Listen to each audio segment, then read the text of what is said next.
Hello दोस्तों, welcome to growing knowledge. आज की इस वीडियो में हम डिस्कस करेंगे इंजीनियरिंग मैकेनिक्स के बारे में, उसके थ्योरी सेक्शन और इससे रिलेटेड जो एमसीक्यूज आएंगे उसको भी इस वीडियो में कवर करेंगे। तो सबसे पहले जानते हैं इंजीनियरिंग मैकेनिक्स क्या होता है। Engineering mechanics is the branch of engineering science which deals with the principle of mechanics along with their applications to engineering problem.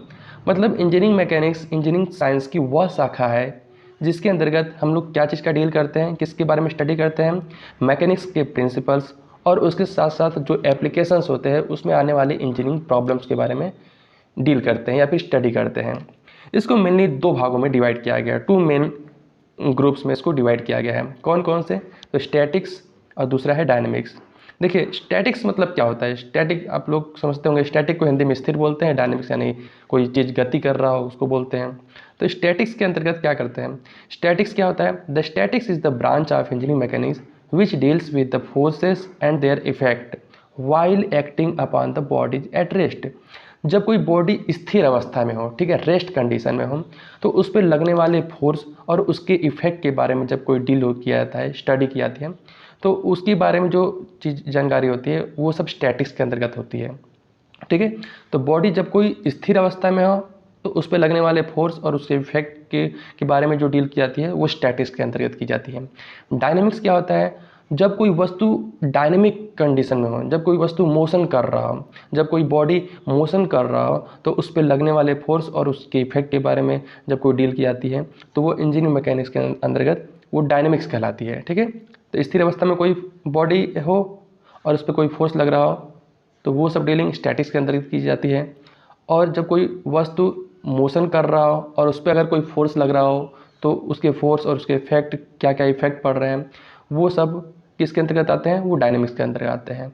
अब वो डायनेमिक्स को भी दो भागों में डिवाइड किया गया है, एक काइनेटिक्स, एक काइनेमैटिक्स। अब काइनेटिक्स क्या होता है? Kinetics is the branch of dynamics. ये डायनेमिक्स की वह शाखा है जिसके अंतर्गत क्या डील की जाती है? Which deals with the bodies in motion due to application of force. जब कोई बॉडी मोशन कर रहा हो क्योंकि due to the application of forces, जब कोई फोर्सेस एप्लीकेशंस के दौरान जो कोई फोर्स लग रहा हो, यानी प्रयोग के दौरान कोई फोर्स लग रहा हो और वो चीज़ वो बॉडी मोशन करने लगी, तो वो सब चीज़ें काइनेटिक्स के अंतर्गत आती हैं। ठीक है, यानी कोई बॉडी मोशन कर रहा हो और उस टाइम पे हम लोग कोई फोर्स कंसीडर कर रहे हो, फोर्स को कंसीडर किया जा रहा है, तो वो काइनेटिक्स के अंतर्गत आएगा। और काइनेमैटिक्स में क्या होता है? फोर्स को कंसीडर नहीं करेंगे, यानी बॉडी मोशन कर रहा हो लेकिन without taking into account the force, उस पर फोर्स को कंसीडर नहीं किया जाएगा, यानी फोर्स उस पर ना लगे, ऐसा उसकी फोर्स की जिम्मेदारी नहीं रहेगी उस मोशन के लिए। तो वो सब डीलिंग जो है काइनेमैटिक्स के अंतर्गत जाती है। ठीक है, तो एक बार फिर से रिवाइज कर लेते हैं। इंजीनियरिंग मैकेनिक्स क्या होता है? ये इंजीनियरिंग साइंस की वह शाखा है जिसके अंतर्गत हम मैकेनिक्स के प्रिंसिपल्स, उसके साथ साथ जो एप्लीकेशंस होते हैं, उसके आने वाले प्रॉब्लम्स के बारे में डील की जाती है, वो सब इंजीनियरिंग मैकेनिक्स कहलाता है। उसको दो भाग में डिवाइड किया गया है, एक स्टैटिक्स, एक डायनामिक्स।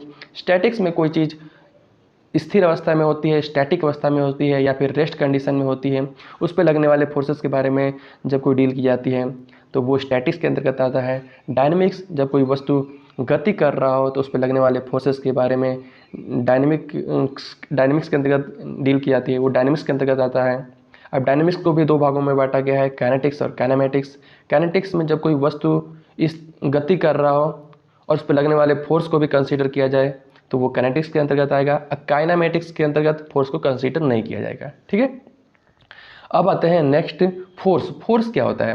देखिए, फोर्स मतलब होता है बल। जब किसी वस्तु पे आप बल लगा रहे हो तो वो वस्तु या तो मूव करके गति अवस्था में आ जाए या फिर केवल उस पर प्रयास ही करे, ठीक है, तो वो भी एक फोर्स कहलाएगा। इसकी परिभाषा यहाँ पे देख लेते हैं क्या लिखा है। It may be defined as an agent which produce or tend to produce, ठीक है, produce or tend to produce, destroy or tend to destroy the motion of the body.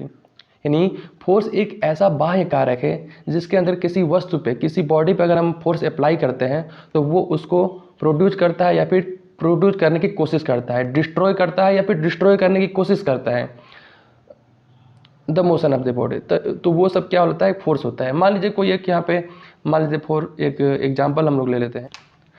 मान लीजिए यहाँ पे कोई एक बॉडी है और यहाँ पे एक आदमी है, वो क्या कर रहा है कि इस बॉडी को मूव करना चाहता है, इसको यहाँ से ले जाके यहाँ पे ले जाना चाहता है। तो क्या करेगा, ये इसको क्या करता है, पुश कर रहा है। तो पुश करके ये या तो यहाँ से यहाँ तक ले जा पा रहा है या फिर कुछ इसको हिला भी नहीं पा रहा, यानी ये जगह पे ही पड़ा रहता है। ठीक है, तो ये फोर्स तो कहलाएगा ना, यानी फोर्स तो लगाया ही है, चाहे तो वो उसको मूव कर ले रहा है या फिर मूव करने का प्रयास कर रहा है, ये दोनों चीज़ें आएंगी। यानी वो बॉडी अपने जगह पे ही पड़े क्यों ना रहे, लेकिन वो फोर्स उस पर बल तो लगा रहा है ना, यानी वो कोशिश तो कर रहा है ना, तो ये भी एक फोर्स के अंतर्गत आता है। तो फोर्स के अंतर्गत और क्या क्या चीज़ें आती हैं, देखिए, change the motion of the body, ये बॉडी को मोशन को चेंज कर सकता है। मान लीजिए कोई बॉडी यहाँ पे इधर की तरफ मूव कर रहा, तो ये क्या करेगा, यहाँ पे फोर्स लगा के इसको इस डायरेक्शन में भी मूव कर सकता है। ठीक है, डायरेक्शन में इसको इसके डायरेक्शन को भी मूव कर सकता है, या फिर कोई वस्तु स्थिर अवस्था में है तो यहाँ पे फोर्स लगा के इसको मोशन अवस्था में भी, यानी मोशन के स्टेज में ले सकता है, यानी इसको एक जगह से दूसरी जगह पर ट्रांसफर कर सकता है। या फिर कोई वस्तु मूव करता हुआ आ रहा है तो इस पर फोर्स लगा के इसको स्थिर यानी रेस्ट कंडीशन में भी ला सकता है। ठीक है, तो ये क्या करता है, change the motion of the body की मोशन को चेंज कर सकता है। Retard the motion of the body, balance the force already acting on the body, जब कोई बॉडी पे फोर्स लग रहा है तो उस पर क्या करता है, वो बैलेंस करने का काम भी कर सकता है। Give rise the internal stress in body में, इंटरनल स्ट्रेस को भी प्रोड्यूस कर सकता है, वो सब फोर्स ये चीज़ें कर सकती हैं। ठीक है, थोड़ा फास्ट चलते हैं, अब देखते हैं एमकेएस सिस्टम, इसके जो किस यूनिट में लिखते हैं, कौन सा यूनिट होता है। देखिए, MKS system of units, the magnitude of the force is expressed in kilogram force. ठीक है, इसको किलोग्राम फोर्स के रूप में भी लिखा जाता है। SI units and the SI system of unit, the force expressed in newton. SI unit में फोर्स का मात्रक क्या होता है, न्यूटन होता है। ठीक है, it may be noted at 1 kilogram force is equal to 9.81 newton. ठीक है, आप लोग पढ़ा होगा कि यफ फोर्स को कैसे रिप्रेजेंट करते हैं, यफ बराबर क्या होता है, द्रव्यमान इंटू त्वरण। ठीक है, द्रव्यमान इंटू त्वरण, तो द्रव्यमान यम है, त्वरण ए है। अगर हम बोलेंगे 1 किलोग्राम फोर्स, 1 किलोग्राम फोर्स लगा है मतलब 9.81 न्यूटन फोर्स लगा है। ठीक है, न्यूटन इसका ऐसा यूनिट है 9.81, क्योंकि जो आपका जी होता है, ठीक है, ए होता है, ये आपका 9.81 इससे आता है। अब आते हैं रिजल्टेंट फोर्स क्या होता है। Resultant force, it is a single force which produce, देखिए इसके नाम से पता चलेगा आपको, रिजल्टेंट, रिजल्ट यानी सब कई सारे, एक मान लीजिए किसी बिंदु पे बहुत सारे फोर्स लग रहे हैं, एक बॉडी पे बहुत सारे फोर्स लग रहे हैं और उन सभी फोर्सेस के बराबर एक सिंगल फोर्स लगे जो इन सभी फोर्सेस के बराबर इफेक्ट लगाए, तो वो क्या कहलाता है, रिजल्टेंट फोर्स कहलाता है। ठीक है, it is a single force which produce the same effect as produced by all the given forces acting on the body, तो वो कहलाता है रिजल्टेंट फोर्स।